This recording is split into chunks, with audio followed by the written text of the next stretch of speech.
How do spacecraft slow down? Well, there are primarily two methods of thought for how spacecraft slow down, and you really have to ask yourself, are we landing in an area that has an atmosphere? If not, you definitely want to go with retropropulsion, where you use retro thrusters pointed down at the surface of the planet to slow yourself down as you're coming in. If you do have an atmosphere, that makes it a lot easier, as the atmosphere acts as kind of a giant brake as you slow down. So you have your missions like Apollo that used retropropulsion when we went to the moon. When you're able to use the atmosphere, you have your heat shield on the blunt end of your spacecraft coming into the atmosphere, and then the parachutes will come out and slow you down the rest of the way to provide that safe landing. Here at NASA, we're constantly developing new technologies to help with that entry, descent, and landing, or EDL.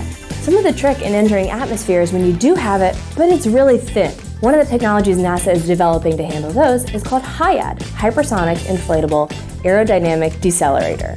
The HIAD can come as a heat shield much like the blunt body heat shields of those older missions that were made out of ceramics or metals and were very hard. However, HIAD is a flexible woven system that compacts really small.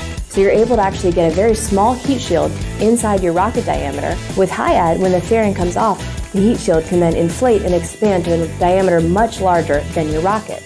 Therefore, you're able to bring in a much larger payload than you were before. So how do spacecraft slow down?